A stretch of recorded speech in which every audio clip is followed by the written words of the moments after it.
un gas tiene 10 mililitros y está a 100 grados Celsius. Y luego cuando volvemos a checar el gas, tiene un volumen y su temperatura es de 200 grados Celsius.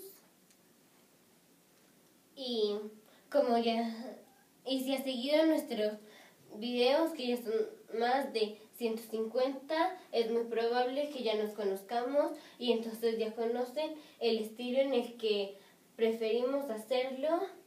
Te sugerimos que detengas el video ahorita hasta que tengas tu respuesta y luego continúa para ver si llegamos al mismo resultado. Para cualquier gas, su presión por su volumen es igual a la constante universal de los gases por el número de moléculas por la temperatura en Kelvin. Si queremos despejar la constante universal de los gases, entonces la presión por el volumen entre el número de moléculas por la temperatura en Kelvin igual a la constante universal de los gases. Y si cuando checamos el gas, su presión, su volumen, su temperatura o el número de moléculas ha cambiado, entonces sería la presión sub 2 por el volumen sub 2 entre el número de moléculas sub 2 por la temperatura sub 2, y eso es igual a la constante universal de los gases. Y como estas son iguales, entonces estas dos se pueden igualar.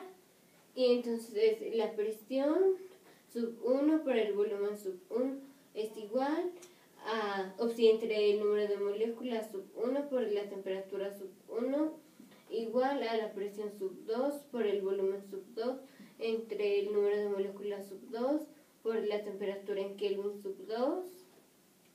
Y si el número de moléculas y la temperatura son constantes, entonces la presión sub 1 por el volumen sub 1 es igual a la presión sub 2 por el volumen sub 2. Y esta es la ley de Boyle. Si el número de moléculas es constante y la presión es constante, entonces es el volumen sub 1 entre la temperatura sub 1 es igual al volumen sub 2 entre la temperatura sub 2, pero eso es igual al volumen sub 1 por la temperatura sub 2 igual al volumen sub 2 por la temperatura sub 1. Y esa es la ley de Charles. Si el número de moléculas y el volumen son constantes, entonces la presión sub 1 entre la temperatura sub 1 es igual a la presión sub 2 entre la temperatura sub 2. Y esta es la ley de Gay-Lussac. Si la presión, el volumen y la temperatura son constantes, entonces es 1 entre el número de moléculas sub 1 igual a 1 entre el número de moléculas sub 2, pero eso es igual al número de moléculas sub 2 igual al número de moléculas sub 1. Y esa es la ley de Lorenzo Romano Amadeus Carlo Avogadro di Guaresma di Cerreto. Y como ya dijimos en varios videos, que es mejor saber derivar las leyes que aprendérselas. Y el problema dice que un gas ocupa 10 mililitros y su temperatura son 100 grados Celsius, pero en Kelvin serían 373 kelvins. Cuando volvemos a checar el gas, tiene algún nuevo volumen y su temperatura ahora es de 200 grados Celsius, o sea que en Kelvin serían 473 Kelvin.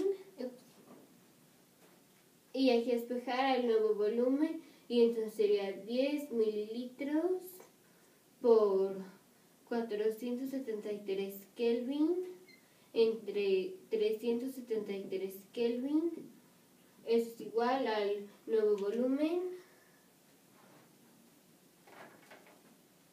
Y estas unidades se pueden morir. Y entonces sería 10 mililitros por 473 Kelvin entre 373 Kelvin.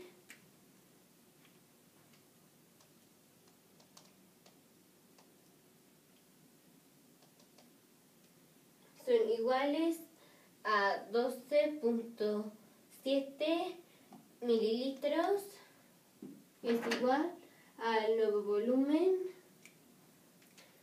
Y esto es razonable porque si la temperatura sube, entonces el volumen también tiene que subir para que esto se mantenga igual.